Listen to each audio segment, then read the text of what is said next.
Hey everyone, Prof Sales coming at you with another 10 at 10. This is a series of videos where every morning, Monday through Friday, at 10 a.m. Eastern Standard Time, we talk to you about a short topic and we try to keep it to around 10 minutes, sometimes a little bit longer than that, usually not any shorter than that. And today I wanted to talk to you guys about a topic that I think is often overlooked in the reselling community and just entrepreneurs in general. And that is called ROI, which stands for Return on Investment. So I'm going to start out, I'm going to talk to you a little bit about what this means and how you can apply it to reselling and how you can use it to make better decisions. So I'm going to give you a good definition here. So ROI. Wrote one out that I found that I think explains it. The amount of gain or loss generated on an investment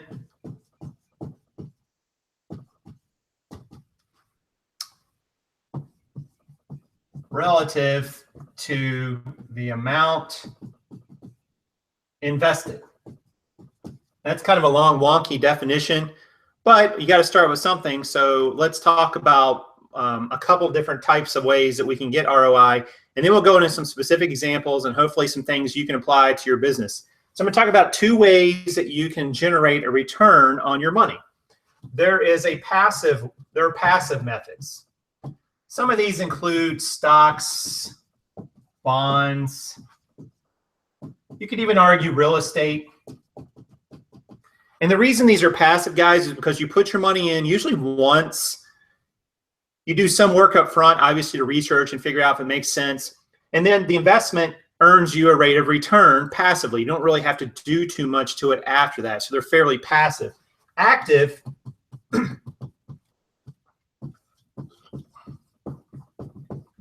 reselling, sales in general, this requires you to actually keep putting in time and energy to get a return on your investment. So you have to keep doing something so the money will keep coming in. So that's why they're more of an active. So those are two ways that you can earn a return on your investment.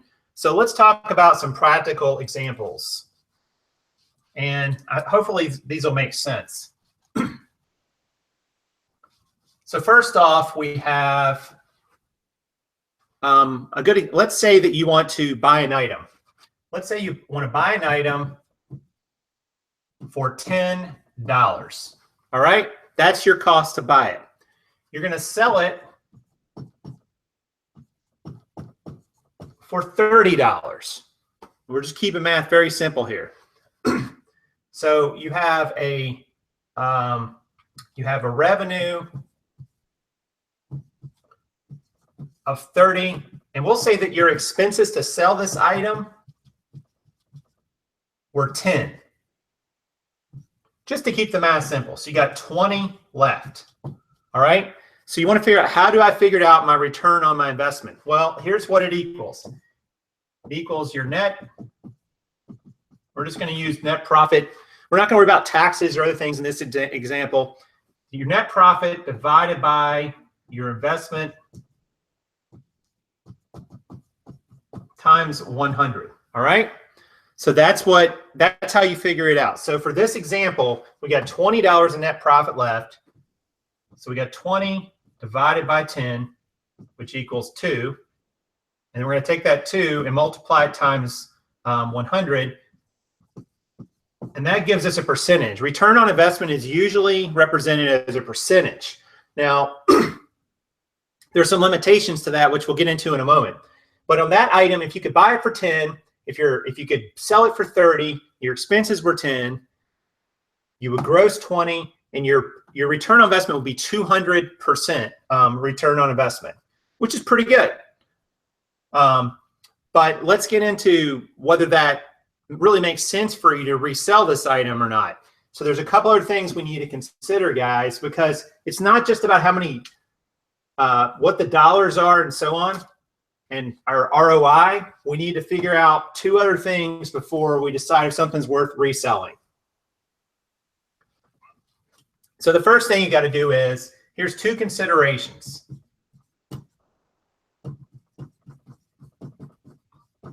The first one, time to sell. All right. So how long is it going to take us to sell this item? Because let's think about some examples. All right.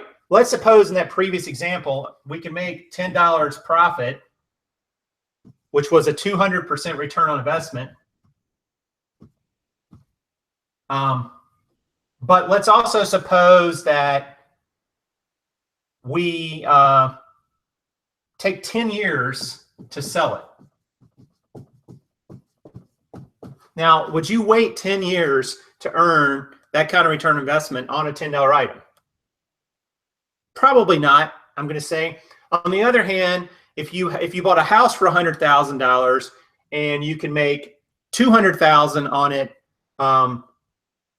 after, excuse me, that should have said $20, sorry. Then you might wait 10 years to make $100,000 profit on a $100,000 investment. And that ties into the second consideration, the amount of actual dollars. Making $100,000 profit on a $100,000 investment is a lot of money for most people, $100,000. Whereas making a $10 profit on a $10 item is not a lot of money, and you don't want to wait a long, long time to make it. So the time it takes something to sell does matter. And also the amount of actual dollars that it will count too. So let's talk about that a little more in depth. That's the second component, the actual amount of dollars we make. All right, so I had a little example here for you guys. So suppose we buy a $1 item. We sell for $3. Expenses are $1. So after we're left with $2 of gross profit. So, and it costs us $1 to make it. So again, this is still that 200% return on investment, and we're earning $1 per item on this $1 item we bought. Now, is that worth it or not? Now, on the face of it, you may say, well, Prof, that's not worth it because it's only $1. And you just said the amount of money we make is important. And that's true. But suppose we could get a quantity of, say, 1,000. Suppose you could list this $1 item on eBay tomorrow, and you could list 1,000 of them, a quantity of them. So you only got to take photos and list one quantity of 1,000. And let's suppose that they will sell reasonably in 6 months. That means in 6 months, we would net a $1,000 profit for 6 months on this one listing that may not have taken that long to buy. Maybe we spent an hour researching the item and purchasing it, and maybe we spent an hour listing it. And we've got 1,000 of them now. They're ready to go. Maybe it's a small item. Doesn't matter. So you got to look at this amount in context. If you have quantity, a large quantity, you can repeat it, it might be worth it. On the other hand, it might not be worth it if you've only got one of them. And you're going to make $1 and that's it. You don't have another one after that. Is it worth it to make that $1? Probably not. It's probably not worth your time to put in and your energy to put into this item just to make a $1 profit. So that's where return on investment can throw you. Because even though the $1 item has a great return on investment percentage, the actual dollars are not that much. And let's look at this a little bit further. One more example I have for you. So we had that item with $1 that we're making $1 profit on it, which is this great return on investment. But let's say we have a $50 item that gives us a $25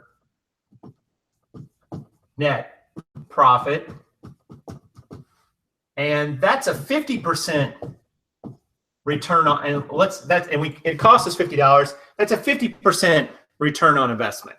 Now that's not as good as the $1 200% return, but it's $25.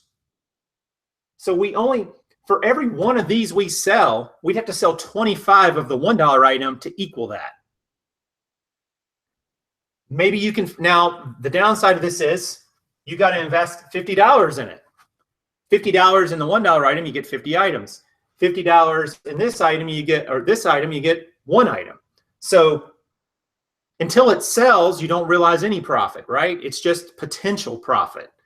It's kind of like your house again. You know, if you buy a $100,000 home and you can make a $100,000 return on investment, great, but it's just one house.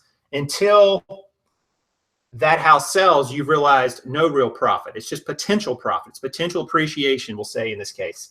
So you got to keep this all in context, guys, because that's a great, maybe that's a much better amount of dollars. It's a lower return on investment than $1 item, but it costs us $50 to get it, and we don't know how long this took.